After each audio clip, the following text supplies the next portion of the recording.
the NFL draft. The NFL draft takes place 2 weeks from today in Green Bay on April 24th at 8 p.m. Eastern Time. We have some looks of what it looks like, what the draft will look like, actually. The draft site in Green Bay will look like. It'll be right next to Lambeau Field. You got the setup onto the left. You have the big stadium in the middle, and then you got all kinds of areas around it. Titletown will be put up into Draft Town. So uh, you got this is what the stage would look like. They got where the commissioner is going to say the picks. Roger Goodell is going to say the picks and the names. Actually, it's not bad. I mean, hopefully it's warm. It'd suck if it's cold, but and then you got this is where the seating area will be. How the Yeah. seating area would look. And So I was there just yesterday. I started seeing it go up. They finally raised the roof. I don't know if my phone's going to be able to see here, but the foundation is being laid. They already are hard at work, so it's gonna be really fun to see. Drew, I got some exciting news for you, my friend. I'm gonna be there next Wednesday. all right, go ahead and show your phone, Drew.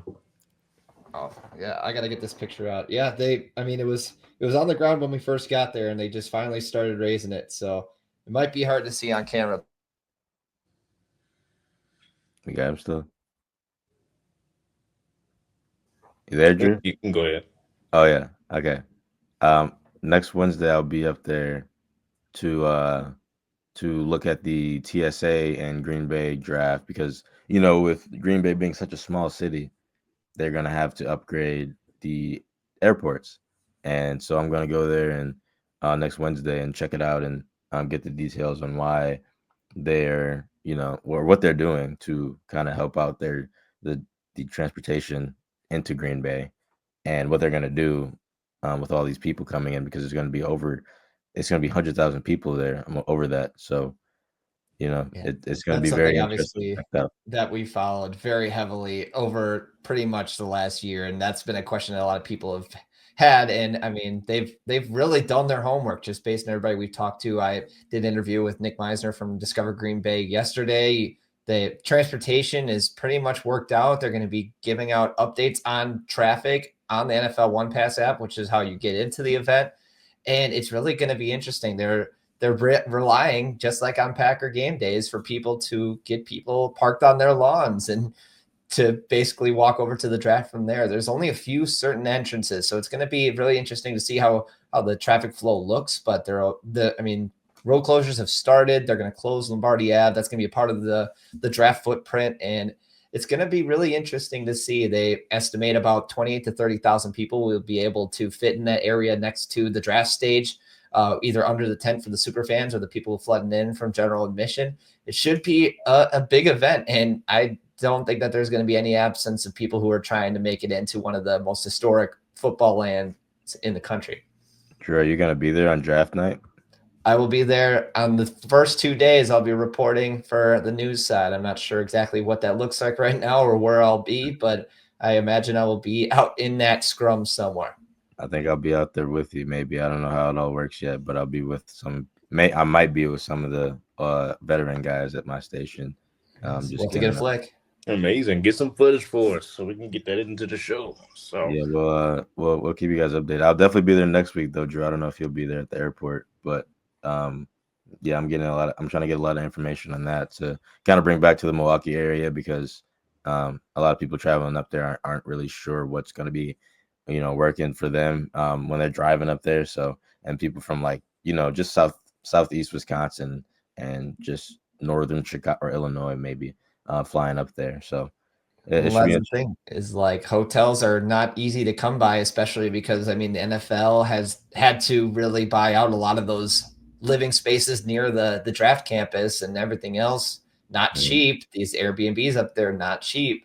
So there's a lot of people who are going to be coming from Appleton, Oshkosh, Sheboygan, Wausau, Milwaukee, all over the place. And it's just going to be this flood. And at least the other thing that I noticed was Nick Meisner said that this is going to be more of like a state fair atmosphere than a game day where it's going to be 10 hours. There's going to be stuff going on all day. It's not like everybody comes in 1 hour and then after the game, everybody leaves in 1 hour. It's going to be a consistent flow of people and it's going to be a huge boom for for businesses in Green Bay, and it's the last hurrah for Mark Murphy, who sees his final days as the president and CEO in just a few months. That's awesome. I mean, it's pretty good to have. I mean, um, Chicago actually has the NBA lottery, so it's good to have a city in Wisconsin to have something along with one of the leagues and one of the symbol leagues. So who's number one? Ooh, still tough for me. I really like and we're Evan not going. Carter. It doesn't have to be critical. It doesn't have to be like hardcore number one. I know you guys probably won't be able to jump on. We probably won't be able to go live that day on the what is that? Well, we might be able to get it in there early. You know what time y'all? I will start by saying that this is a weak quarterback race. This is an incredibly weak quarterback race. This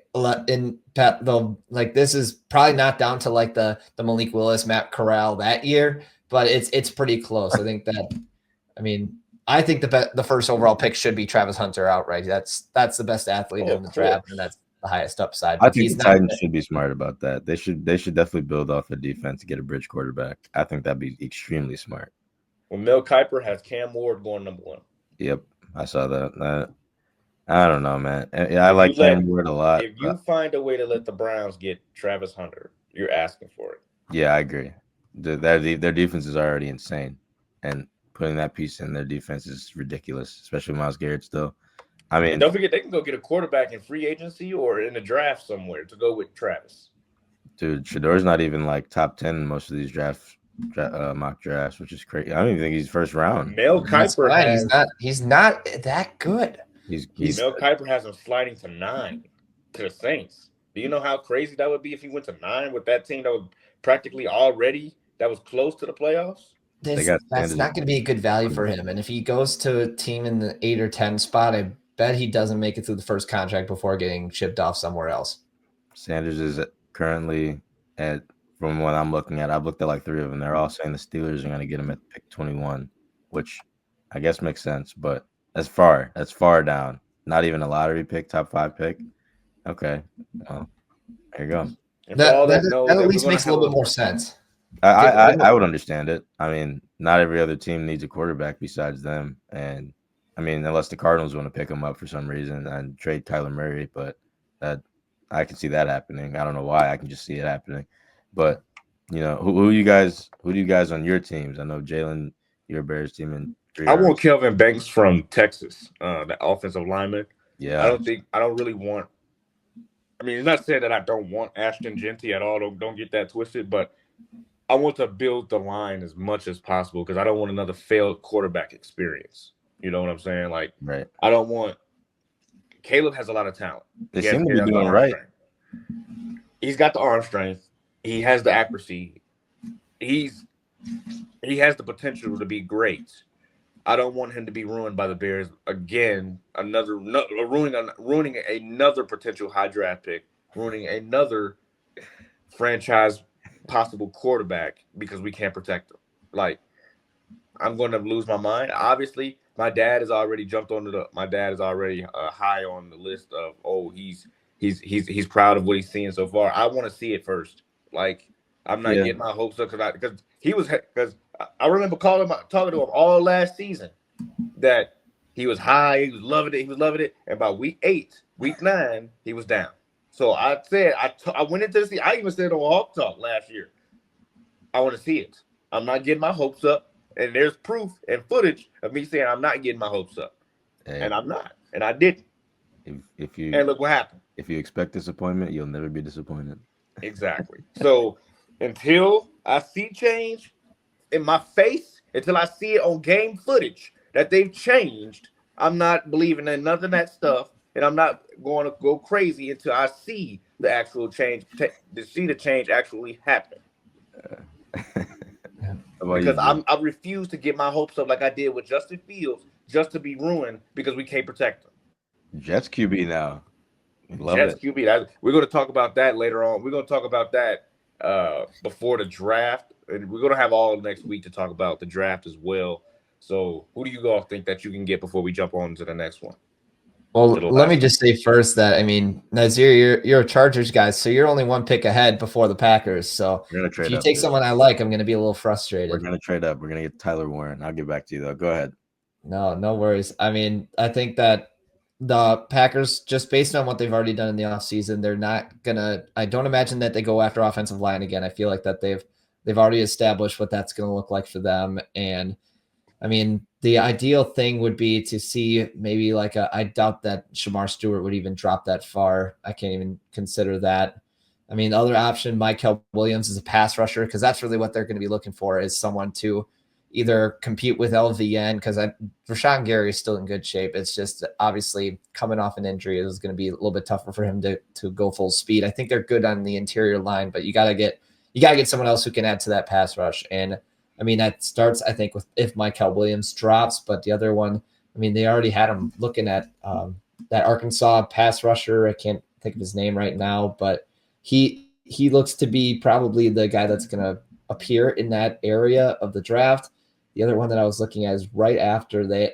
I mean, if they do go interior line, I think Derek Harmon could be fun, and it would be interesting to see how that would play out. But otherwise, I mean, wide receiver, it'd be that Tateroa McMillan from Arizona has been dropping a little bit, and I haven't really seen a whole lot of why. I don't know if it was a bad combine or what, but I know that was someone who was pretty highly regarded.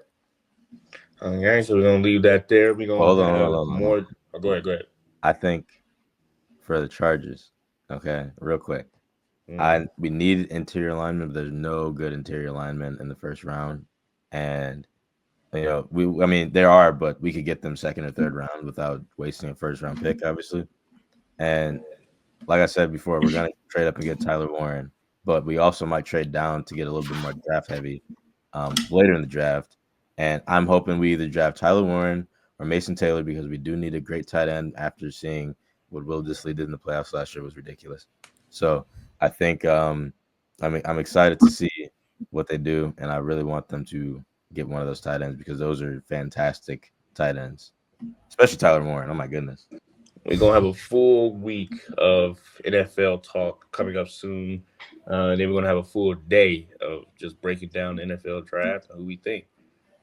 I believe that on draft day, I'm not sure if they have to leave early or depending on what time they have to leave will depend on what time we do the show.